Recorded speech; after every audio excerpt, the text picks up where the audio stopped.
नमस्कार दोस्तों, स्वागत है आपका अपने YouTube channel KPM learning institute में। आज हम यहाँ पे बात करते हैं क्लास 10th NCERT मैथ के चैप्टर फर्स्ट की। इसके पहले हमने इसके इंट्रोडक्शन का वीडियो देखा था।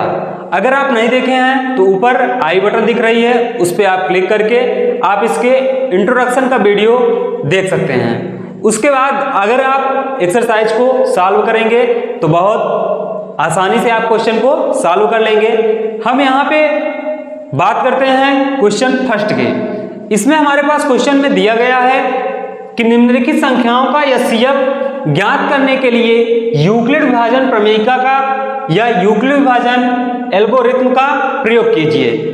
इसका मतलब यह है कि हमको यूक्लिड विभाजन प्रमेयिका के द्वारा एचसीएफ निकालना है। क्या निकालना है?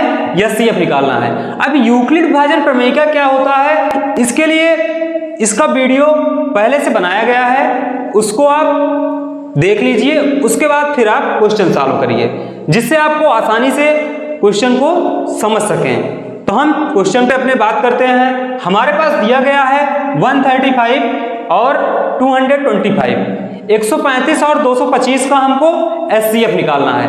हम सबसे पहले इसका एचसीएफ निकाल लेते हैं, उसके बाद फिर हम इस प्रमेयिका का यूज करके यहाँ पे इसको लिखना सीखते हैं। सबसे पहले हम क्या करते हैं, जो हमारे पास बड़ा नंबर रहता है उसमें छोटे नंबर से डिवाइड कराते हैं।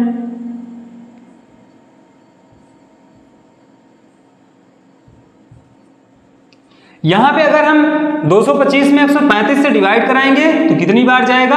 1 बार। तो 135 यहां पे आ जाएगा। इसको माइनस करेंगे तो यहां पे क्या आ जाएगा? 90 आ जाएगा। कितना आ जाएगा? 90 आ जाएगा। अब हम 90 से क्या करते हैं, 135 में फिर से डिवाइड कराते हैं। तो 90 से हम इसमें डिवाइड करा देते हैं 135। अब कितनी बार जाएगा? 1 बार जाएगा। तो 90 का 1 बार कितना आ जाएगा? 45 आ जाएगा। कितना आ जाएगा? 45। और 45 से हम अब 90 में फिर से डिवाइड कराएंगे तो कितनी बार जाएगा? 2 बार। और हमारे पास कितना आ गया? 0 आ गया। हम इसको तब तक सॉल्व करते रहते हैं जब तक कि 0 ना आ जाए, और जहां पे 0 आ जाता है वहीं पे सॉल्व होना हमारा बंद हो जाता है। हमने बताया था कि अगर हम बात करते हैं, जो यहाँ पे हमारे पास नंबर दिया गया है इसको हम क्या कहते हैं? बी कहते हैं। क्या कहते हैं? बी।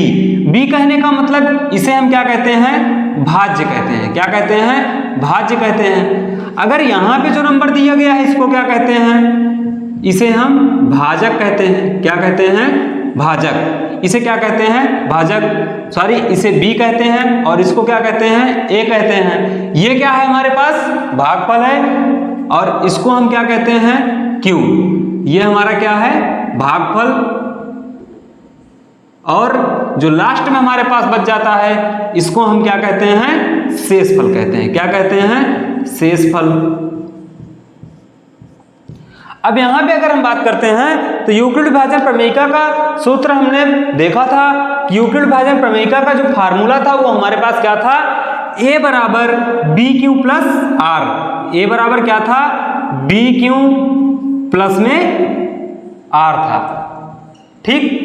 अब हम सबका मान रख देते हैं। अगर यहां पे देखें तो a का मान हमको क्या दिख रहा है? 225 दिख रहा है। b का मान की बात करते हैं तो क्या दिख रहा है? 135। और q का मान क्या दिख रहा है? 1। और प्लस में r का मान क्या दिख रहा है? 90। अब हमने बताया था, जब इसका हमने यूक्लिड विभाजन प्रमेयिका का थ्योरम बताए थे तो उसमें हमने बताया था कि इसको हम तब तक सॉल्व करते हैं जब तक इसका रिमाइंडर कितना ना बच जाए? 0 ना आ जाए रिमाइंडर, तब तक हम इसको सॉल्व करते हैं। तो क्या यहाँ पे हमको रिमाइंडर इसका 0 दिख रहा है? नहीं दिख रहा है। इसका मतलब इसको हमको आगे सॉल्व करना है। तो हम यहाँ पे लिखते हैं पुनः यूक्लिड विभाजन प्रमेयिका से। किससे? पुनः यूक्लिड विभाजन प्रमेयिका से। ठीक है। तो अब यहां पे हमारे पास क्या हो जाएगा? अब हमारे पास अगर देखें तो ए का काम कौन कर रहा है 135, तो यहाँ पे 135 ले लिया जाए। और बी का काम कौन कर रहा है, अब बी का काम यहाँ पे 90 कर रहा है, इंटू और क्यू के स्थान पे 1 है, प्लस में क्या है 45 है, क्या है 45, तो ये हमारे पास क्या आ गया 45, ठीक है। अब यहाँ पे क्या रिमाइंडर 0 आया, रिमाइंडर यहाँ पे भी 0 नहीं आया। अगर रिमाइंडर 0 नहीं आया इसका मतलब यूक्लिड विभाजन प्रमेयिका का यूज हमको फिर से करना है, तो हम फिर से यूक्लिड विभाजन प्रमेयिका का यूज कर लेते हैं। आगे हम बढ़ाते हैं, पुनः यूक्लिड विभाजन प्रमेयिका से, पुनः यूक्लिड विभाजन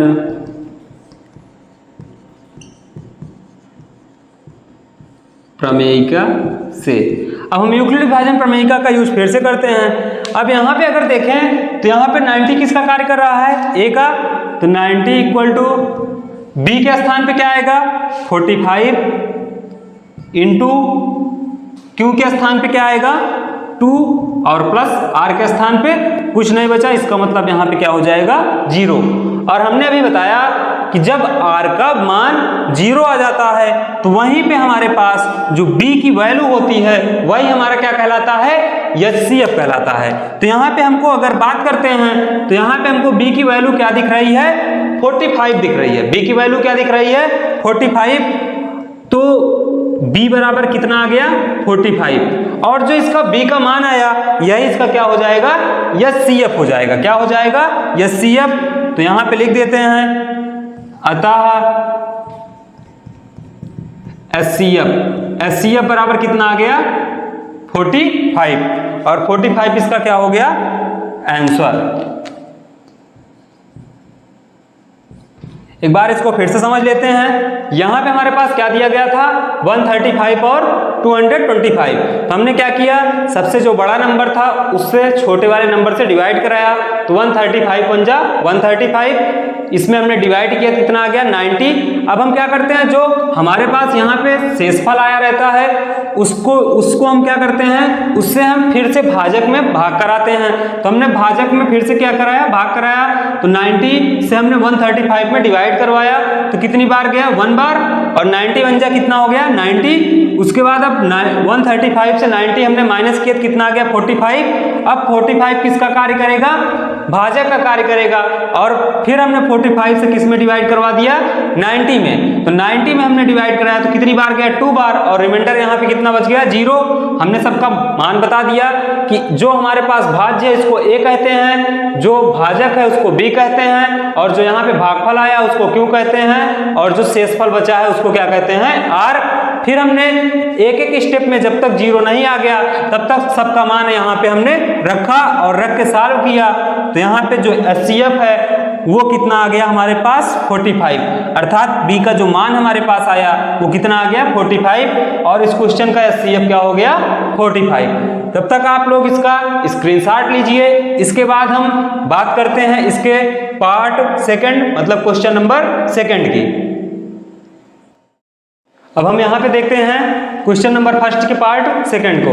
तो सबसे पहले हम यहाँ पे डिवाइड इसका करा लेते हैं, उसके बाद हम यूक्लिड विभाजन प्रमेयिका का यूज करते हैं। तो हमारे पास संख्या दिया गया है 196 और 38,220, तो हम 38,220 में 196 से डिवाइड कराते हैं, कितनी बार जाएगा एक बार, 196 का एक बार यहाँ पे डिवाइड गया।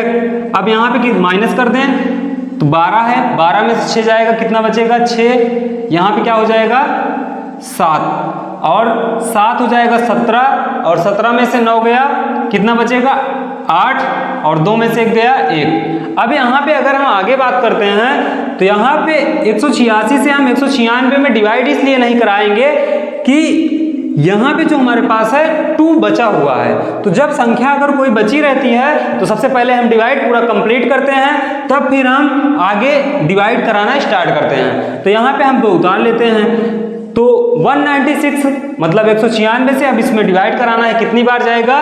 9 बार। तो यहाँ पे 9 छक 54, 54 की 4 और हासिल कितना? 5। 9 9 81, 81 में 5 जोड़ेंगे कितना? 86 और 9 1 कम 9, 9 8 17, कितना हो जाएगा? 17। अब यहाँ पे इसको माइनस कर लेते हैं, 12 है, 12 में से 4 घटाएंगे कितना आ जाएगा? 8। यहाँ पे कितना बच जाएगा? 15, 15 में 6 घटाएंगे 9 और ये पूरा कट जाएगा। अब यहाँ पे फिर अगर हम देखें तो 98 से हम चाहें तो इसमें डिवाइड करा ले, लेकिन हम डिवाइड क्यों नहीं कराते? उसका कारण ये है कि यहाँ पे अभी कितना बचा हुआ है? 0। तो सबसे पहले हम 0 उतार लेते हैं। अब फिर से डिवाइड कराते हैं, कितनी बार जाएगा? 196 का 5 बार जाएगा। कितनी बार? 5 बार। 5 6 जा 30, 5 9 जा 45, 45 में 3 जोड़ेंगे तो 48 और 5 1 जा 5 और 5 4 9 और यहाँ पे कितना बच गया? 0। ठीक है, अब इसका यूज हम यहाँ पे कर लेते हैं। तो यूक्लिड विभाजन प्रमेयिका की बात करते हैं तो लिखते हैं यूक्लिड विभाजन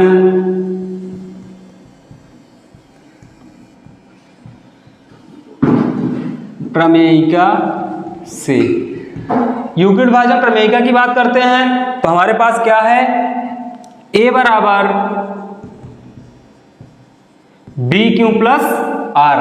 ए बराबर क्या दिया गया है? B Q plus R. तो यहां पे अगर हम बात करते हैं ए का मान हमारे पास क्या है? 38,220। अगर हम बी की बात करते हैं तो यहाँ पे बी की वैल्यू क्या है? हमारे पास 196 है। क्यों की बात करते हैं, ये हमारे पास क्या है? सबका मान यहाँ पे भी लिख देते हैं। ये हमारे पास क्या है? ए है। ये क्या है? क्यू है। और ये क्या है? बी। और यहाँ पे ये क्या है? आर। तो अगर हम बात करते हैं ए का मान क्या था? 38,220, बी का मान 196, क्यू का मान कितना था? 195। बी का मान, क्यू का मान कितना है? 195 और आर का मान क्या है? 0। हमने बताया था यूक्लिड विभाजन प्रमेयिका में कि जब आर का मान 0 आ जाता है तो यहाँ पे जो हमारे पास बी की वैल्यू रहती है वही इसका क्या कहलाता है? एचसीएफ कहलाता है। क्या कहलाता है? एचसीएफ कहलाता है। तो ये हमारे पास यहाँ पे बी का मान कितना आ गया? 196 और जो हमारे पास बी का मान 196 आया यही हमारा क्या हो गया? एचसीएफ हो गया। क्या हो गया? एचसीएफ। और अगर हम बात करते हैं 196 और 38,220 का तो यहाँ पे एचसीएफ कितना आ गया? 196 आ गया। तो हमें उम्मीद है कि आप लोगों को क्वेश्चन एकदम अच्छे से समझ में आ रहा होगा। अब हम मिलते हैं इसके क्वेश्चन नंबर फर्स्ट के पार्ट 3 में। तब तक आप बने रहिए केपीएम परिवार के साथ। अगर कुछ टॉपिक आपको नए टॉपिक पे वीडियो चाहिए तो उसका भी आप कमेंट कर सकते हैं। धन्यवाद।